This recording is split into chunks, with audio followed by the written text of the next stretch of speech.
হযরত আবু বকর সিদ্দিক রাদিয়াল্লাহু শুনেন, হযরত আবু বকর সিদ্দিক রাদিয়াল্লাহু তাআলা আনহু রাসূলের আদর্শের আদর্শবান ছিলেন।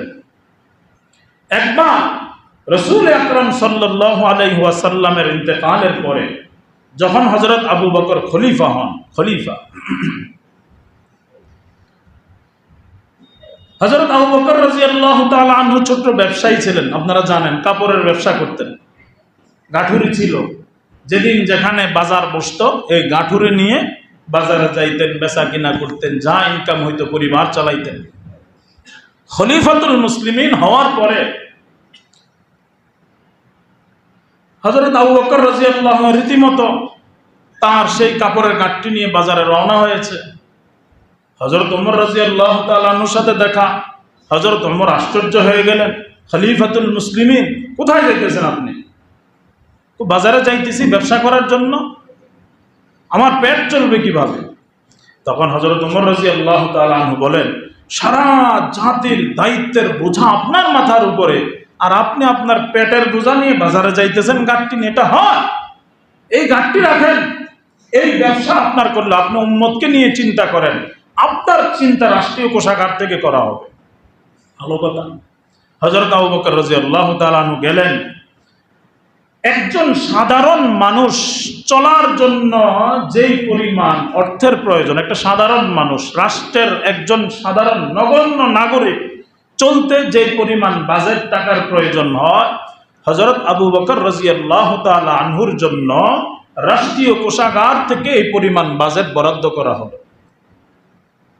বাস নিয়মতান্ত্রিক ভাবে হযরত আবু বকর রাদিয়াল্লাহু তাআলা আনহু নিতেন, তার ঘরে জমা দিতেন, বাজার খরচ চলত, তিনি রাষ্ট্রীয় কাজ আঞ্জাম দিতেন। একদিন হযরত আবু বকর রাদিয়াল্লাহু তাআলা আনহুর স্ত্রী হযরত আবু বকর রাদিয়াল্লাহু তাআলা আনহুকে বলতেছেন যে আমাদের মিষ্টি খাইতে মন চাইতেছে, মিষ্টি খাওয়া দরকার। তখন আবু বকর রাদিয়াল্লাহু খলিফাতুল মুসলিমিন, রাষ্ট্রপ্রধান, জবাব দিতেছেন যে মিষ্টি খাওয়ার জন্য তো রাষ্ট্রীয় কোষাগার থেকে আমার জন্য কোনো বাজেট নেই। আমার বাজেট তো হলো কোনো রকম ডাল চাল খেয়ে পেট চলার জন্য, কিন্তু এক্সট্রা কোনো খরচ করার মতো তো আমার কোনো বাজেট নেই।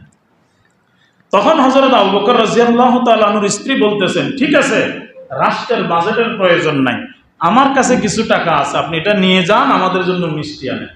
হযরত আবু বকর রাদিয়াল্লাহু তাআলা আনহুর হাতে যখন দেওয়া হলো, তিনি জিজ্ঞাসা করলেন, তুমি এই টাকা পেলে কোথায়?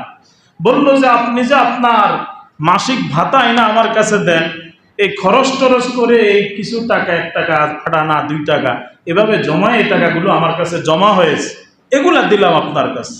হযরত আবু বকর, দেখেন, শুনেন ভালো করে, হযরত আবু বকর জবাব দিলেন, তাহলে রাষ্ট্র আমার জন্য যে বাজেটার বরাদ্দ দিয়েছে এই টাকাগুলো তার অতিরিক্ত, এগুলার মালিক আমি নয়, বরং এই টাকার মালিক রাষ্ট্র।